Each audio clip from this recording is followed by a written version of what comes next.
Hey my friends, this is The Art of Prepping. I just want to give an example of junk science articles. There's all kinds of articles that pretend to be real science, but they're not. And I just want to point out one of them that I read today. The article actually came out today as well, so it's brand new. And so it's a prime example of science that isn't science, if you will. And this is being promoted by Google and a lot of other search engines. So it just goes to show you some more propaganda, and what the mainstream wants to put out is, amazing information, or enlightenment from science, when it actually dumbs you down. Sometimes when I read these articles like this, I feel like that my IQ just dropped 20, 30 points, So this is over there at sciencealert.com, and it's titled, What Existed Before the Big Bang? Astronomers have found a test to narrow it down. No, they haven't. Let's continue. Today, our middle-aged universe. Let's put the brakes on and talk about this. Middle-aged universe. How do we know it's middle-aged? Now, they may say, well, we created a timeline as scientists, and we call it middle-aged.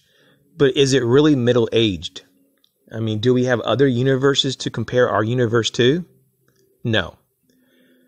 And when it says our middle-aged universe looks eerily smooth, too smooth, in fact. Once again, what are you comparing it to? Not comparing it to other universes. That's what I know for a fact. But what I can also say is that you're probably comparing it to your so-called inflation models of the expanding universe. And guess what? They're wrong. Instead of saying that you're wrong, you say that it's eerily smooth, too smooth. Like, man, there's something wrong with the universe, not our math.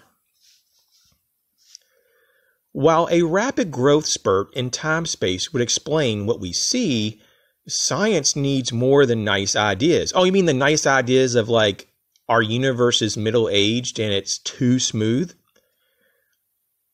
It needs evidence. I mean, no. That whittles away contending arguments. We might finally know where to look for some. Yeah, right. And then they start telling you about where they're getting some of this so-called possibilities of evidence. They talked about this team of physicists from the Center of Astrophysics, Harvard and Smithsonian, and Harvard University, and talks about how they went back to the drawing board on the early universe's evolution to give us a way to help those inflation models stand out from the crowd. Of course, they have to have help because they don't work. And then if you look at these individual centers of so-called research, yeah, that's very telling. I mean, I can tell you Harvard and Smithsonian are corrupt as all get out. Corrupt, corrupt, corrupt. I mean, you can look at some of their grant money. It's very, very narrow-minded when they research things. The Smithsonian is very well known for misplacing artifacts and lying about that they have no idea about, being given certain things. There's all kinds of things that have been misplaced or lost or stolen. And once again, they deny that they have certain things. And so, I mean, these are corrupt people. Corrupt institution. These people are certainly not trustworthy. I can tell you that if you do any research at all. The next part says, the current situation for inflation is that it's such a flexible idea. Oh, wow. Okay, hold on here. What about science? It's all about observable types of data. It's observation. That's one part of the scientific method. But no. It's okay because it's flexible. It's a flexible idea. It cannot be falsified experimentally. Well, isn't that great? So they love stuff like that. You can't prove it wrong, so it might be right. I mean, we might be right for once. Says theoretical physicist, blah, blah, blah. And I love this next part. I mean, I'm not going to read the whole article, so don't worry. This video is almost over. But I just want to give you a taste of how ridiculous some of this junk science is now. This next part is just wonderful. No matter what value people measure for some observable attribute, there are always some models of inflation that can't explain it. Oh, of course. I mean, they have so many different models to explain all these different phenomenon, right? All these different observable attributes. And I like observable attributes. But what's so funny is that they have to have all these different theories and all these different models to explain it all. You know, they don't have just one model.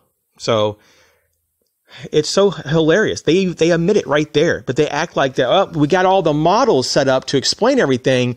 It's just that we have to have, several, we have to have a whole bunch, in fact, to explain it. So they don't have a unified type of theory or model.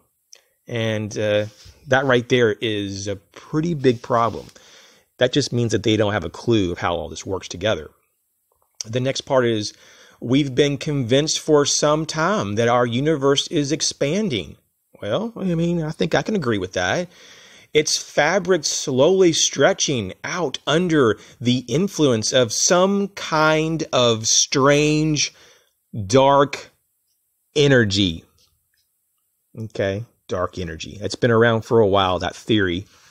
I mean, apparently there's something there. I mean, that's what they say, but of course you can't really quantify it so much. I mean, they kind of try to. They say it's a mass. It takes up space in the universe, but we really can't prove it. So at best, it's kind of like a weak theory at this point. I mean, after all this time, they can't prove it. They're just not really any closer to proving it, from what I understand. But it's some kind of strange dark energy. Yeah. I mean, if you can't really observe it and you can't use the scientific method really to determine what it is, then it may not be real. Or at least at this point, it's not really, conventional science. It's not real science. And this is really interesting here too. I mean, this is really telling about really where science is. If we press rewind on the universe until it was barely 10 seconds old, we arrive at the limit of what our knowledge of physics can handle. Of course, we can't observe that. It's all a theory, but they kind of act like, we know everything that happened up until about 10 seconds, and then there we just don't know because our math goes haywire. And that's what it says here in the moment. It says, before that moment, geometry is so nuts, we just don't know where to start. Well, at least they tell the truth there for once. I mean, finally, they're being honest. They don't know any of this stuff because they're trying to tell us that the universe is just middle-aged and it's too smooth, but yet they can tell us going back to 10 seconds, after the Big Bang or something. I'm sorry, I don't trust you or believe you. It's not convincing.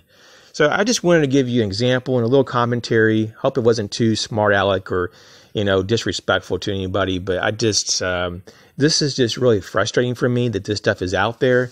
And a lot of people just read it and they think it's all great and it's so enlightening, and it's not. I mean, you read the whole article and see if you come away with anything that's useful. You actually get more dumbed down. That's what I feel, at least. I feel like I'm, more ignorant than anything when I get done with these articles. So I just wanted to point this out to avoid this stuff. Or if you do read it and you want to read it, to be mindful that it may be written for a reason that it may not be that respectable. It could be a disinformation. It could be that for whatever reason, someone has an alternative motive and they're trying to convince you to believe something that's not there. Or they're just trying to burn up your time and waste your time. So, hey, thanks for checking the video out. Catch you later.